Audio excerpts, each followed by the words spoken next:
Daniel, comment ce match face à l'Argentine reflète-t-il, en quoi il reflète cette tournée, s'il la reflète sur quelques points, cette tournée de novembre?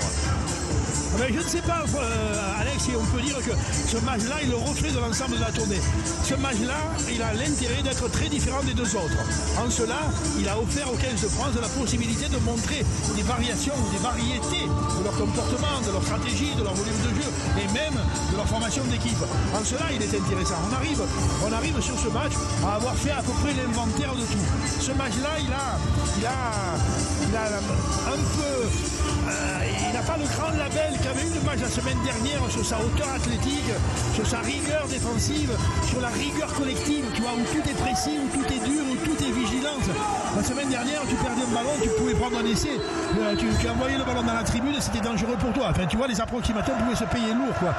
Là, aujourd'hui, il y a quand même plus de liberté. De sûr, il y a, à mon sens, quelque chose qui montre une forme d'imprécision.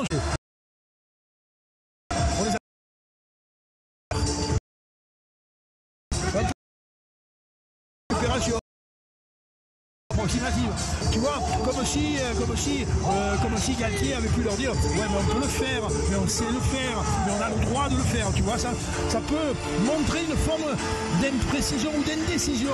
Quand c'est très dur, on tombe sur les bases, quand ça l'est un peu moins, on tombe sur le volume, tu vois. Bon. En cela, quand même, le match d'aujourd'hui il était intéressant parce que presque tous les joueurs, pas tous quand même, hein, tu vois, Moefana un peu moins, François Cros un peu moins, tu vois, sur le volume de jeu.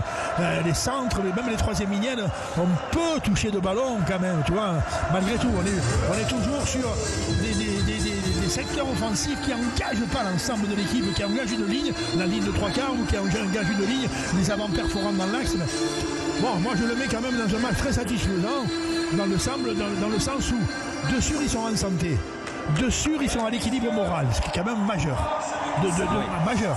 Tu vois, à partir de ce qu'on a connu l'année écoulée, là, bon, ils sont dans une allure morale extrêmement respectable, extrêmement sereine. Bon, ça c'est quand même très profitable. Et de sûr, à mon sens, ils sont encore sur des indécisions, ce qui me semble toujours une bonne possibilité, du travail à venir pour notre 15 de France et des perspectives d'évolution. Tu vois, ils sont sur le grand volume de jeu, sur un match comme celui-là, ils l'ont montré, et ils l'ont montré encore avec beaucoup d'approximation. Dernier petit point, il semble quand même, malgré tout, que sur les 2 ou 3 secteurs qu'on appelle les fondamentaux historiques, la chose sur laquelle on tergiverge jamais, la touche et la mêlée, on ne soit quand même pas dans le rayonnement olympique. Daniel François, on a eu Fabien Galtier qui a fait quand même quelques modifications dans sa façon de gérer les joueurs, avec notamment pas mal de changements, des statuts qui étaient peut-être un peu moins solides qu'avant. Est-ce que dans le bilan de cette tournée, on peut relever que finalement les choix de Fabien Galtier ont été toujours payants? Vas-y. La sensation que les choix de Fabien Galtier ont toujours été payants. Ah ben là c'est sûr qu'il a ouvert le groupe et il a réussi son opération émulation ouverture, on va le dire comme ça. Alors il y aura peut-être des dégâts confère le cas à Mathieu Jalibert, mais en tout cas devant notamment on a vu quand même de jeunes pousses arriver, Guillard, Gazzotti aujourd'hui, bref il y a des nouveaux noms. On a vu Buros la semaine dernière, Léo Barré ce soir fait un bon match, donc on a vu Gaëtan notamment qui prend de plus en plus d'épaisseur aussi. Bref, moi je trouve que de ce point de vue-là, Galtier a réussi son coup. Oui, alors le problème du champ émotionnel, des relations à l'intérieur de l'équipe de France, des relations entre essentiellement les joueurs dits cadres, les joueurs dits premium, tu vois, et le coach, qui est quand même en général plutôt tolérant, plutôt souple avec les hommes de sa base, avec sa colonne vertébrale, morale, affective et rugbyistique. Tu vois, bon, on sent qu'il est plus tolérant sur Antoine Dupont qu'il ne l'est sur le Garec, ou qu'il était un peu plus tolérant sur, je sais pas, même sur Grégory Aldrit ou sur Charles Olivon que ce qu'il était sur Boudéan ou Gazzotti, tu vois. Mais effectivement, le fait, à mon sens, il a été confronté à des évidences que s'il ne les avait pas affrontées, il serait apparu faible. S'il ne les avait pas affrontées, tu vois. De sûr, Grégory Aldrit, il est bas. De sûr. c'est ni agréable à dire, ni radicalement agréable à constater, mais c'est quand même une totale évidence. Il y avait une légitimité. Après, il faut le faire avec l'allure de la respectabilité, l'élégance de la relation humaine, tu vois, l'intelligence même des sensibilités. Tu vois. Alors ça, ma foi, je pense qu'il a bien mené la chose. Mais alors, il a sur l'estomac le poids Galibert. De sûr, celui-là, il n'est pas solutionné. De sûr, celui-là, il active encore une réflexion autour de la justice, le système de jeu.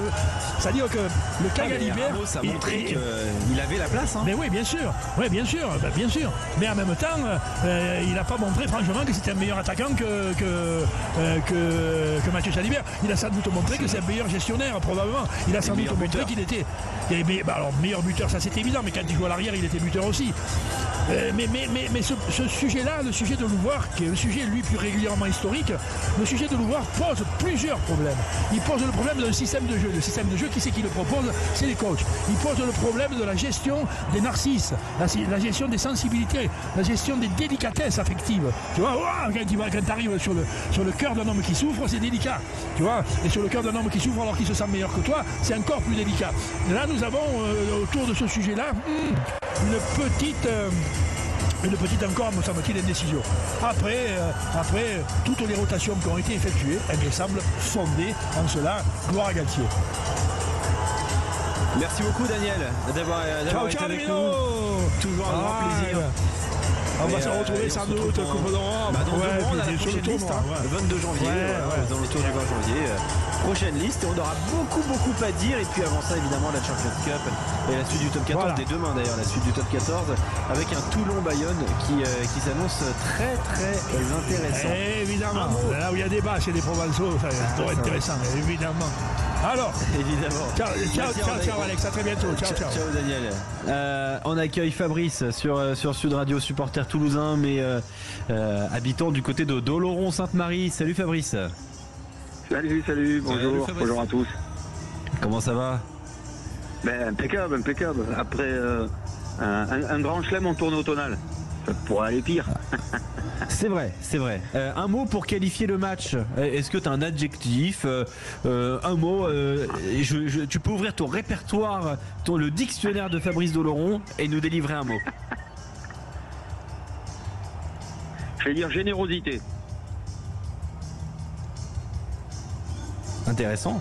T'as trouvé qu'on était généreux sur quel point? En défense notamment?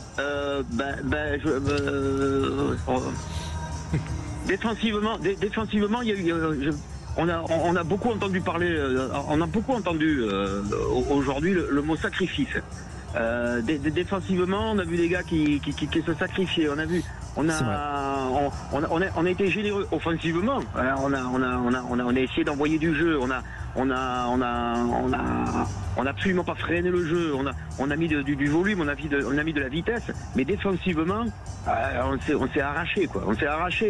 Alors tout est pas parfait, évidemment, quoi. C'est vrai, mais est-ce que vous avez vu est-ce que vous avez vu, c'est une façon de parler, tous les efforts qu'ont dû faire les Argentins pour arriver à mettre les deux essais, quoi. Ils doivent finir, mais complètement carbonisés, quoi. On fait 174 plaquages réussis, 26 manqués, ce qui fait quand même un joli ratio. Ça, c'est un très bon ratio. Moefana finit à 13 sur 15, Olivon à 19 sur 20, ce qui est colossal. François Cross à 15 sur 18, globalement c'est très fort. Donc voilà, les chiffres parlent d'eux-mêmes. Moi je suis très heureux pour un garçon qu'on a, je vais pas dire décrié, mais qui a pu être mis en difficulté il y a quelque temps, c'est Charles Olivon. Charles Olivon. Il est en train d'intervenir chez nos amis de TF1. On va l'écouter, Charles Olivon, l'ancien capitaine de l'équipe de France, l'ancien vice-capitaine de l'équipe de France.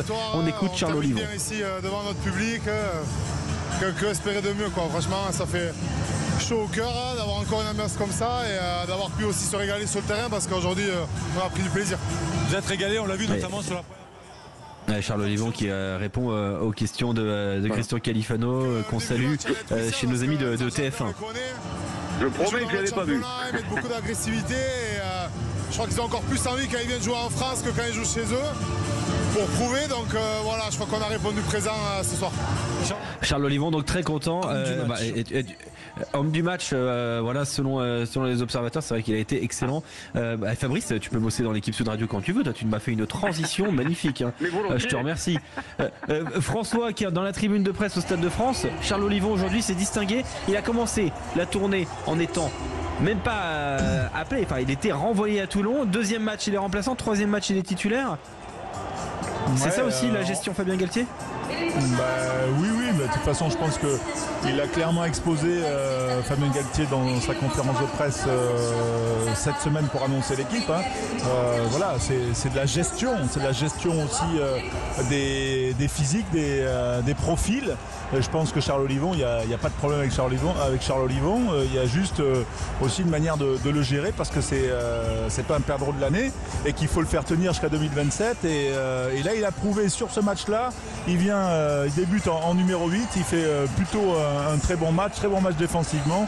Il avait été décisif déjà pour son entrée face aux Néo-Zélandais en grattant un ballon juste devant notre ligne. Alors à un moment où on n'était pas très bien aux alentours de la 65e. Donc c'est vrai que sur la tournée, on pouvait penser qu'il était un peu frigo. Au final, non. C'est un cadre et ça permet à Galtier de lancer Gazzotti, de voir Boudéan un peu plus et donc d'avoir de plus en plus d'informations tout en régénérant le groupe et les corps. C'est au point d'en faire trembler la terre chez Charles Olivon quand même. Ce qui est intéressant, Fabrice Doloron, notre auditeur Sud Radio 0826 300 300, c'est que la sensation que Fabien Galtier il ajoute des cadres et qu'il n'en enlève pas. C'est-à-dire qu'au final, oui, Grégory Aldrit, il a regardé le match pas chez lui parce qu'il était réserviste aujourd'hui, mais il n'était pas sur le terrain. Mais c'est pas pour autant qu'il n'est plus un cadre de l'équipe de France. Est-ce que tu approuves cette stratégie-là de coaching, de management de Fabien Galtier, le sélectionneur? Moi, je veux dire, oui, je lui ai assez reproché justement de pas faire bouger son équipe à un moment donné. Donc pour dire le contraire maintenant, je trouve que il doit quand même avoir il va bientôt avoir des maux de tête assez particuliers, quoi, parce que justement, t'en sors un, t'en mets un autre, ça faiblit pas, quoi. Je veux dire, ce qui fait la force de cette équipe en ce moment, c'est cette homogénéité, quoi, un petit peu, quoi. Ce groupe de 42 là, t'as l'impression qu'il y a 30 potentiels titulaires, 35 potentiels titulaires. Ouais, complet. Ah oui, complet.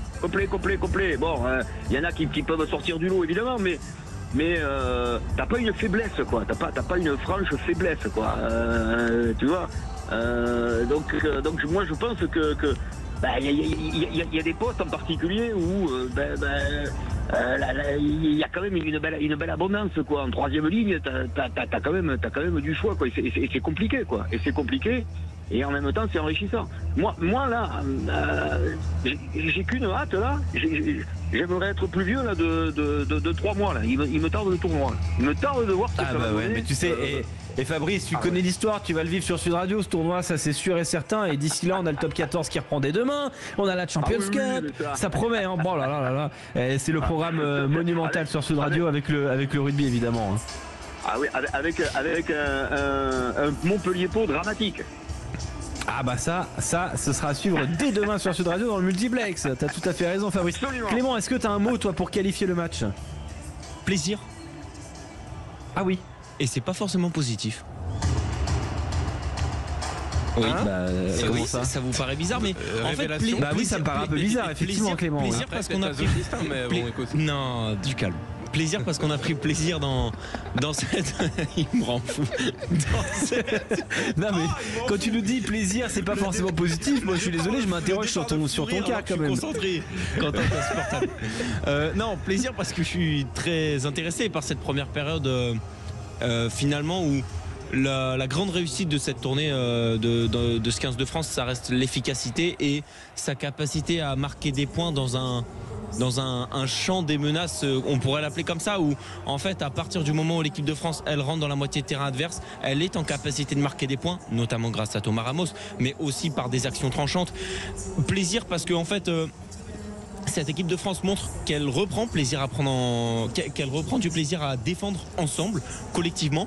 Par contre, plaisir parce que ces Bleus, ils se sont fait plaisir à laisser le ballon aux Argentins en fin de match, à subir gentiment, et alors qu'ils auraient pu verrouiller la chose dans le jeu et en conservant, en faisant l'effort constamment de conserver le ballon, même si c'est très dur quand on a autant d'avance dans un match. Mais voilà, les Argentins ont pu se faire plaisir, ont pu tenter de se rapprocher au score, mais voilà, c'est pour ça que c'est mon mot. En fait, ça rejoint un petit peu générosité de Fabrice tout à l'heure, mais c'est mon mot. Voilà. Donc le plaisir, pas forcément positif de Clément Combe. Quentin Cabanis, quel est le mot que tu choisis? Je vais dire confirmation. Quelle confirmation? Celle de certains joueurs, notamment je pense que Thomas Ramos a prouvé qu'il avait les épaules d'être un des grands leaders de cette équipe de France. Il passe aujourd'hui, je crois, 3e meilleur marqueur de l'histoire de l'équipe de France. Deuxième. Et je crois qu'il a même dépassé Dimitri, hein, c'est ça, François? Ouais, il a dépassé le Yacht et la maison également. Il fallait qu'il marque 17 points, il les a inscrits selon mon décompte, et donc il est 2e derrière Michalak. Très bien, ok. Alors il y a une erreur de santé chez le diffuseur. Enfin bref, voilà, donc Thomas Ramos qui pour moi a prouvé aujourd'hui que clairement, que ce soit en 10 ou en 15, il était rarement décevant en équipe de France, et qu'il a prouvé sur toute la tournée. Je pense qu'il y a des joueurs comme Antonio a prouvé qu'il était toujours là. En fait, finalement, il y a eu peu de déception aujourd'hui, donc confirmation que l'équipe s'est remis la tête à l'endroit après la claque reçue à la Coupe du Monde, quoi. Ouais, exactement. François, quel mot tu choisis toi pour qualifier ce match?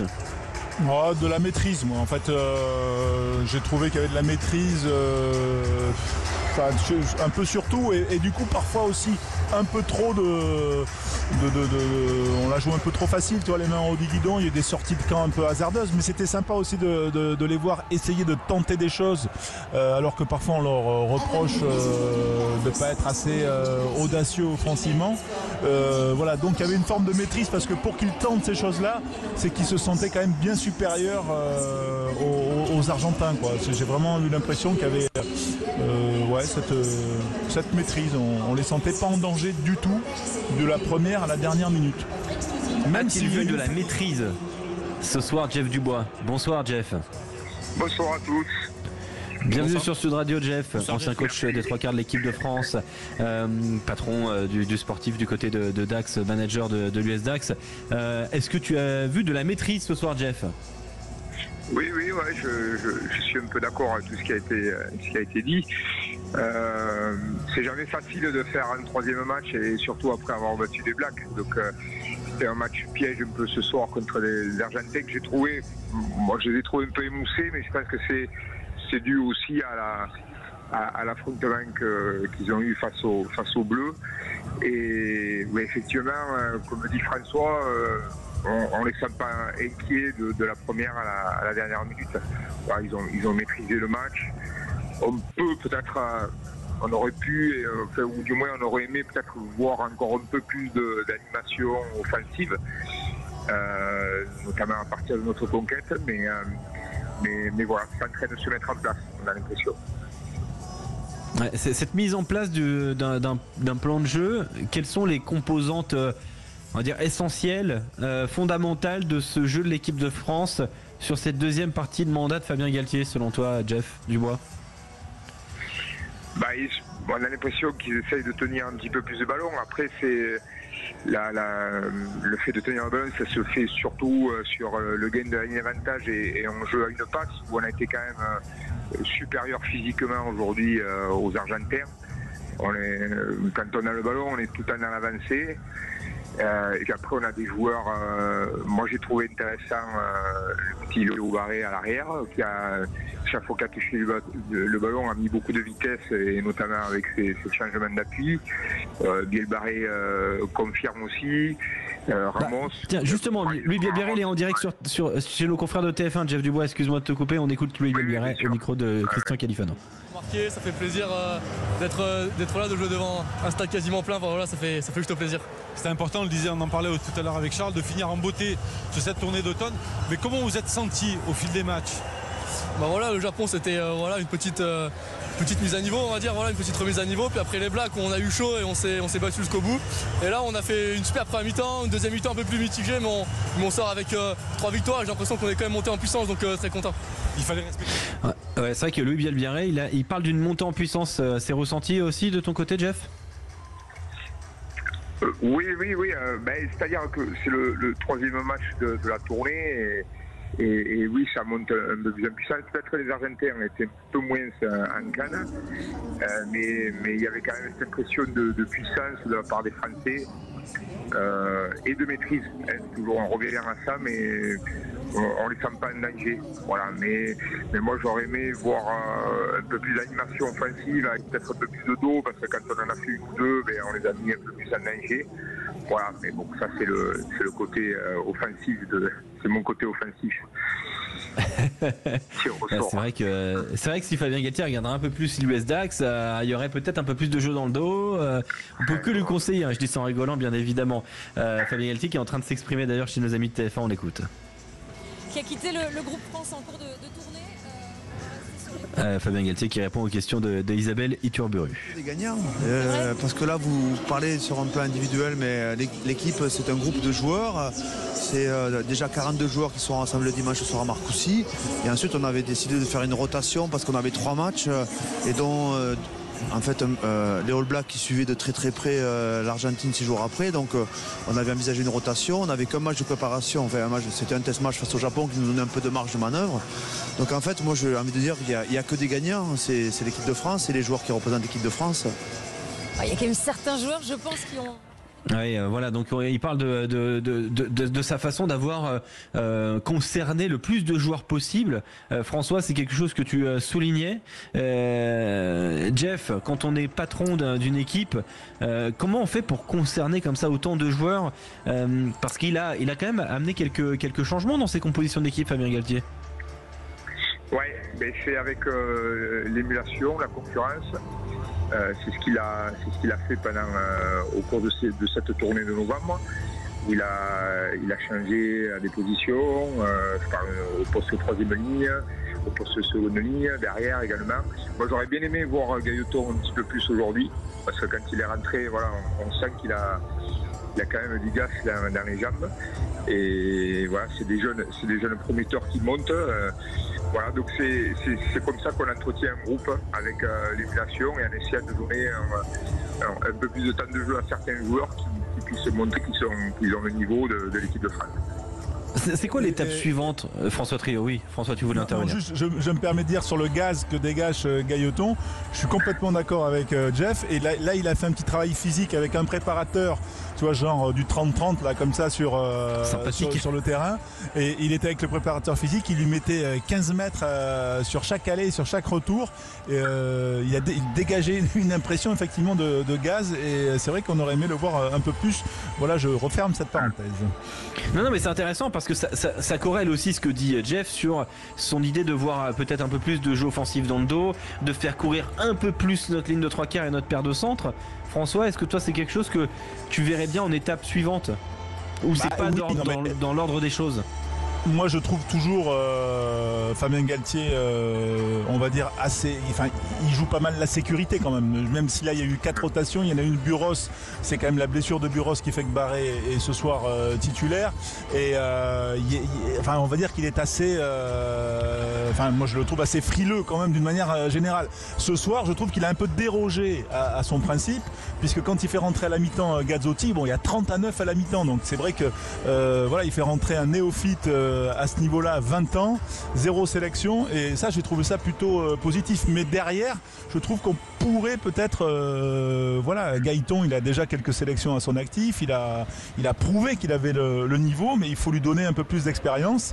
Et je partage le point de vue de Jeff. Moi je l'aurais fait rentrer avant, voire l'attendre, parce que 30-9 voilà, mais bon, il faut gérer aussi les cadres et le travail défensif de la paire de centre a été quand même assez impressionnant.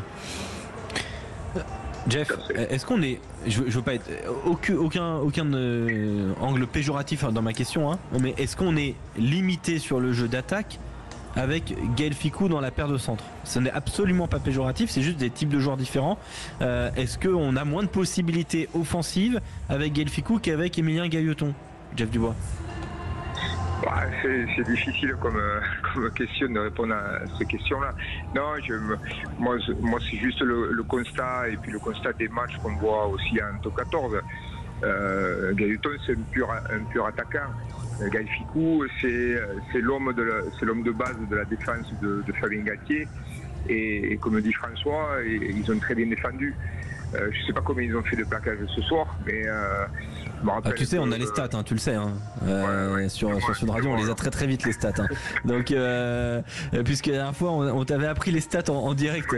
Il a fait 9 plaquages, Fickou, et Moefana 13. 13 sur 15 au plaquage pour Yoram Moefana aujourd'hui. Et en tout, il y a combien de plaquages de l'équipe de France en tout? En tout, on est à 174 plaquages réussis, 26 manqués. Voilà, d'accord. Donc quasiment 200 plaquages, quoi. Puisqu'il y en a 26 de loupés. Quasiment 200 plaquages, ça fait 87%.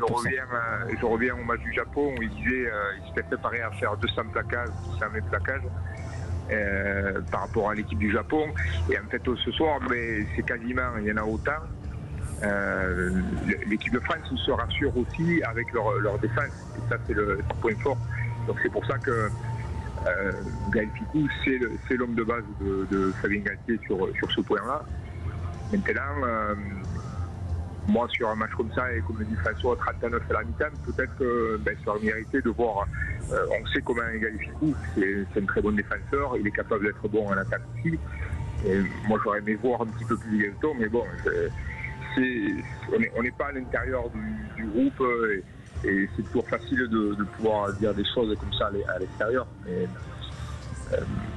moi j'aurais bien aimé voir Gaëton un petit peu plus, parce qu'on sent qu'il a ces qualités-là.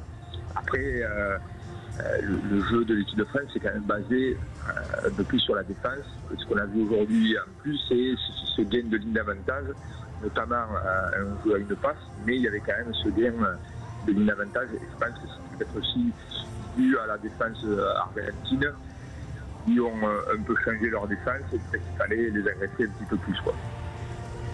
Ouais, c'est effectivement ce que l'on a pu noter. Ils se retrouveront le 21 février prochain. Dax et Grenoble. Bonsoir Aubin Weber. Bonsoir. Jeff Dubois, Aubin Weber, vous vous retrouverez donc le 21 février prochain, mais vous êtes ce soir ensemble sur Sud Radio pour parler de l'équipe de France. Bienvenue Aubin. On rappelle, Grenoble s'est imposé au match aller 19-13 du côté du Stade des Alpes, c'était le 19 septembre. On fait un petit moment avec vous deux, je pense que vous vous connaissez. Quels sont les joueurs qui se sont illustrés ce soir dans cette victoire de l'équipe de France? On le rappelle, sur le score de 37-23, Aubin Weber. Est-ce que, en préambule d'ailleurs des joueurs, il y a quelque chose que tu voudrais apporter sur ton analyse du match? Tout simplement, je pense qu'on a vu une équipe de France très, très sereine, dans la continuité du match contre le Japon et contre les All Blacks. Je pense que la victoire face aux All Blacks a permis de mettre de la sérénité dans cette équipe et de la sûreté, même s'il y a eu quelques changements de joueurs, mais on s'aperçoit justement que la force de cette équipe de France et ce groupe de l'équipe de France et du rugby français, c'est qu'on a l'impression qu'on peut changer quelques joueurs à dose homéopathique tout en gardant quand même un axe fort. Moi ce soir quand même on a retrouvé dans l'animation une charnière omniprésente, un Charles Olivon qui avait vraiment envie de montrer encore qu'il était là présent au plus haut niveau. On a trouvé une équipe de France qui maîtrisait son sujet, qui a été par moments un peu secoué par les Argentins parce qu'ils ont la grinta et qu'ils ne se laissent pas faire. Mais en tout cas, ce qui est sûr et certain, c'est qu'on sent, et je rejoins Jeff et je le salue, sur la qualité défensive de cette équipe de France dans un premier temps. Quand l'équipe adverse a le ballon, elle arrive à maîtriser, à plaquer, à faire des plaquages à deux, à contester sur la zone de ruck. Donc voilà, non, je crois que c'est une équipe de France qui va monter en puissance et surtout même c'est un groupe France de 40-45 joueurs. Ouais, c'est vrai que ce groupe France a l'air de véritablement prendre forme. Jeff Dubois, est-ce qu'il y a quelques joueurs qui t'ont particulièrement marqué ce soir avant de te libérer? Ouais. Alors, je voulais rebondir sur ce que disait Aubert, et je le salue aussi. Et la qualité de la défense, de l'équipe de France fait aussi déjouer l'adversaire. Et c'est souvent un peu comme ça, parce que si vous voyez les matchs de l'Argentine contre l'Irlande ou contre les autres nations, ils ont tenté beaucoup plus de choses avec des passes dans le dos. Et là, on s'est aperçu qu'aujourd'hui, ils se sont un peu plus retranchés à une passe eux aussi, et très peu de passes dans le dos, essayer de faire vivre le ballon, parce que la qualité de la défense est très bonne de l'équipe de France. Donc ça c'est important. Après moi, les joueurs, Ramos, on en parlait tout à l'heure, vous en parlez tout à l'heure, mais Ramos à l'ouverture, qu'il soit l'ouverture à l'arrière, c'est un élément essentiel de l'équipe de France actuellement. Qui m'a plu encore sur le paquet d'avant, donc dans la puissance physique, l'apport de seconde ligne, de Toulouse, j'ai oublié son nom, Méafou ou Flamand. La puissance, voilà. Flamand, c'est aussi intéressant. Il parlait de Charles Olivon aussi, a fait un très bon match à troisième ligne. Et Biel Barré pour conclure toutes les actions, même Gabin Villard a été intéressant aussi, et Léo Barré m'a beaucoup plu à l'arrière, voilà, moi aussi, hein. Quand il a tenté des contre-attaques, notamment sur ce contre-attaque à pleine vitesse où il fait un crochet intérieur et il traverse au milieu du terrain, j'ai trouvé que chaque fois qu'il touchait le ballon il y avait le danger. C'est lui qui fait la passe décisive après contact sur l'essai de Gabin Villard. Voilà, celui qui m'a le plus plu, je pense que c'est lui. Ouais. Léo Barré donc pour Jeff Dubois. Merci Jeff d'avoir été avec nous. On te retrouve la semaine prochaine pour la Pro D2 avec grand plaisir. Salut Jeff. Comme chaque vendredi sur Sud Radio. Merci d'avoir été avec nous Jeff.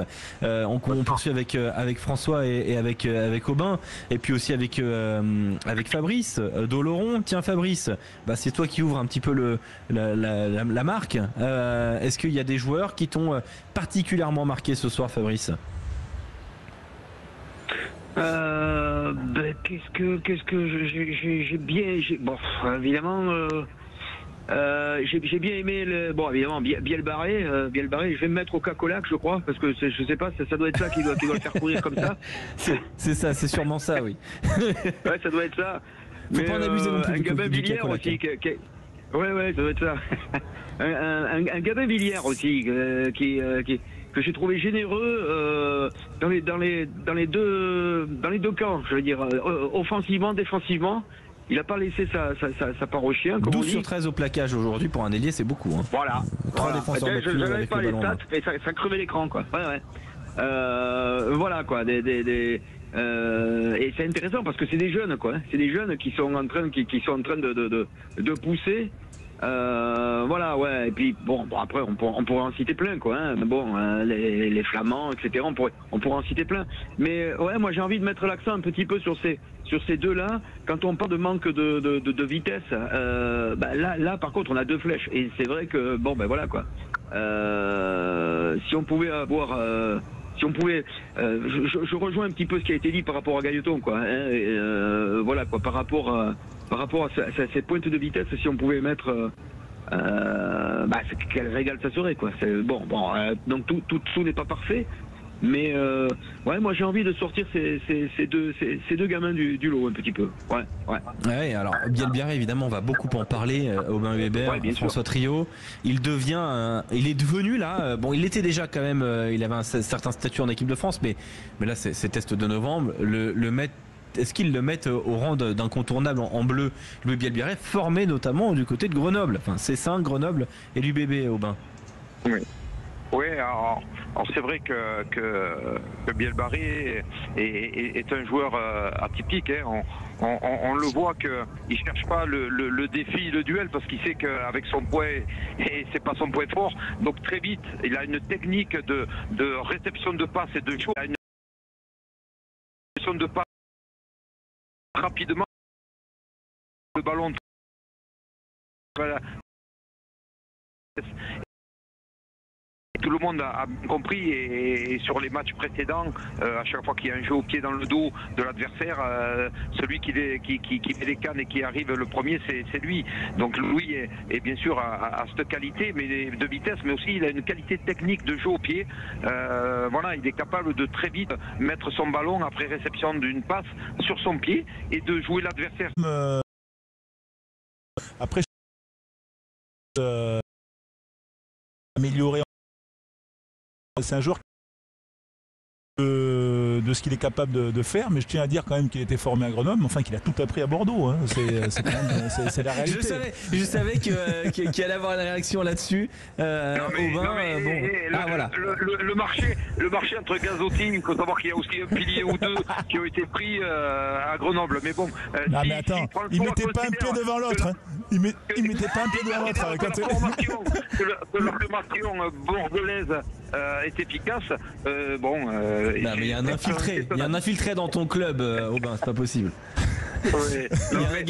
Il y a un gars là qui note des joueurs et des noms pour l'UBB. Ouais, non mais là quand on parle de Gaël Ficou, bien sûr que l'équipe de France et Fabien s'appuie sur l'expérience de Gaël, mais il y a une telle panel. On parle de Louis Barré et tout ça à l'aile, mais il faut pas oublier qu'il y a des Penaud encore et moi il y a un 3/4 centre que j'adore qui ressemble à beaucoup à des joueurs comme Traille, comme était Josion, c'est du porter et je pense que c'est Gailleton du porter, c'est l'avenir du rugby français à ce poste-là, tellement c'est des joueurs qui ont de la qualité et ces gamins ils ont peur de rien quoi. C'est ça qui est extraordinaire, c'est que ces gamins ils ont 20 ans, 19 ans et ils ont peur de rien et ils montrent tout leur talent et c'est extraordinaire. Bravo. Ouais, c'est vrai qu'il y a une très belle génération. Gazzotti aussi. Et oui. Grenoblois, l'UBB.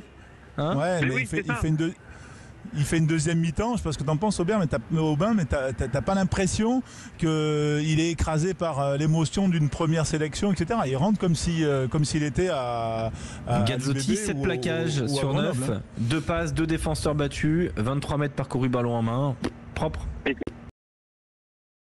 C'est actuellement, j'ai eu la chance de toute champion 2018 et 2019, les Romains, Tamac, les Gérassi, et tant d'autres, je ne les citerai pas tous, mais il y en a tellement maintenant. C'est des gamins qui ont battu à leur niveau, à l'âge de 20 ans, les meilleures équipes du monde qui ont été 3 fois championnes du monde.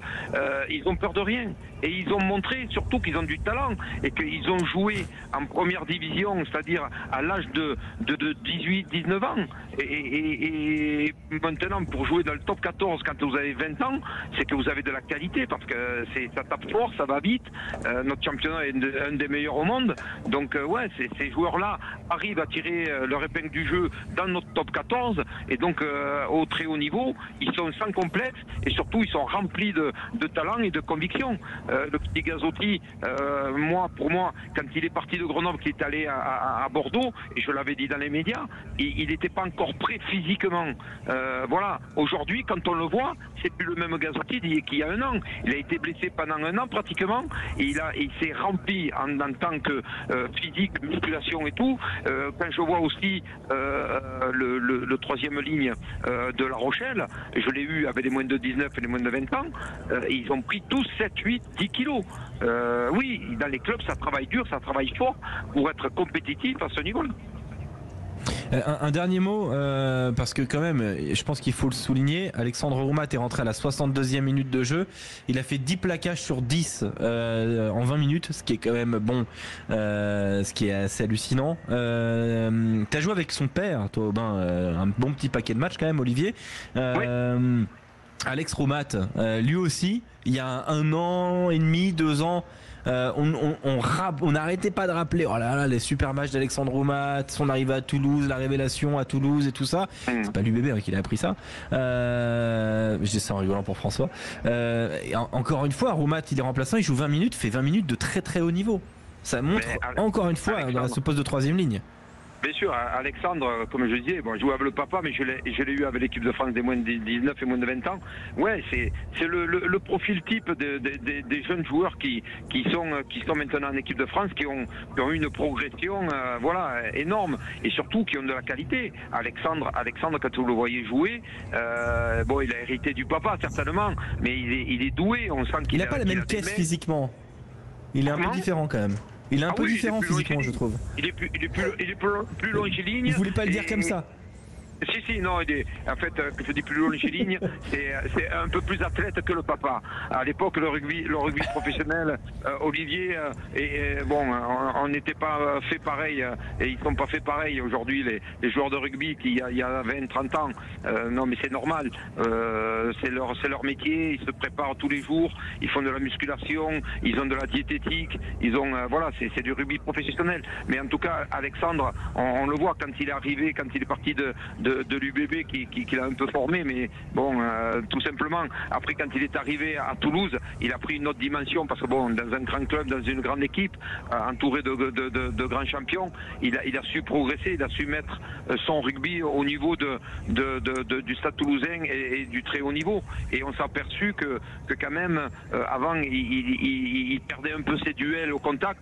Là, depuis 2 ans, il les gagne, ces duels, il avance, il a des mains, il est excellent en touche. Ouais, c'est un super défenseur maintenant aussi. Donc vous voyez, il devient de plus en plus complet. Et puis bon, 3e ligne, 2e ligne, numéro 7, numéro 8, numéro 4, 5. Aujourd'hui, ces jeunes ont un tel talent qu'on ne sent pas la différence aussi quand on fait du coaching. Et la grande force de cette équipe de France, ça va être ça aussi.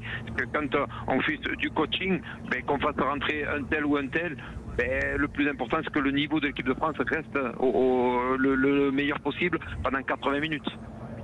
Je pouvais voir François Trio boire tes paroles. Merci beaucoup Aubin d'avoir été avec nous. Merci beaucoup aussi à François du côté du Stade de France. Une très belle soirée au final, François.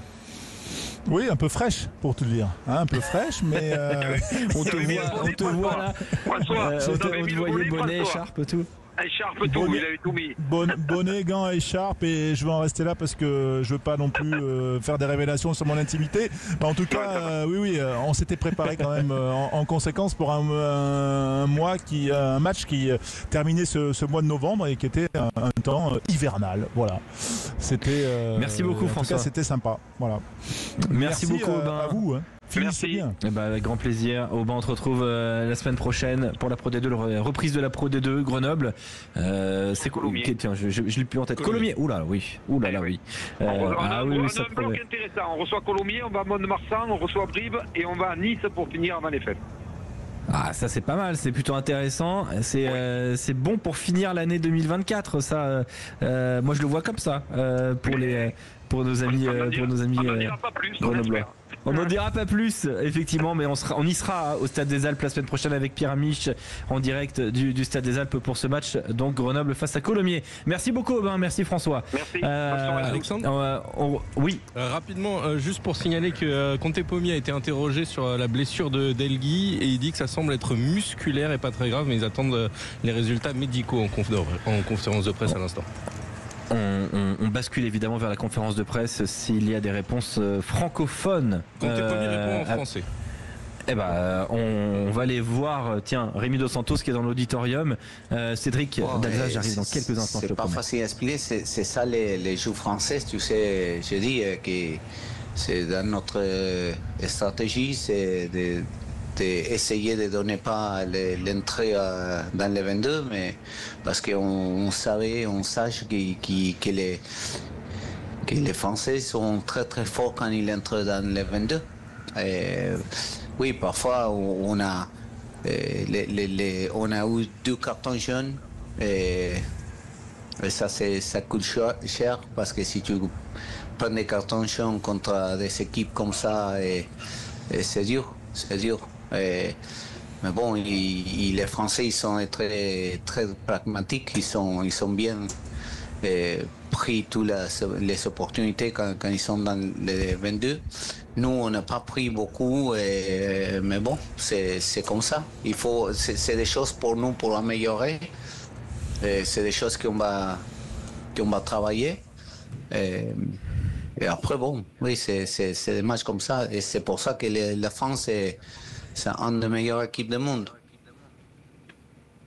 Felipe Conte-Pomi, le sélectionneur de l'Argentine, qui est en direct sur Sud Radio. Question de nos confrères.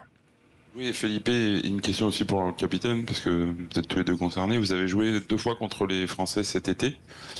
Vous les rejouez ce soir. Avant la tournée, Fabien Galtier avait pour objectif de faire évoluer son animation offensive, son attaque. Est-ce que vous avez perçu une évolution dans le jeu français entre les 2 matchs de Mendoza et de Buenos Aires et le match de ce soir? Vraiment, je crois que les stratégies, c'est ce qu'on a vu de l'équipe française, ou que c'est ce qu'on a étudié de l'équipe française, c'est les 3 fois qu'on a joué plus que pareil. Et la différence, c'est qu'il y a des autres joueurs comme c'est Dupont, Dupont, Ficou, et il y a beaucoup d'autres joueurs.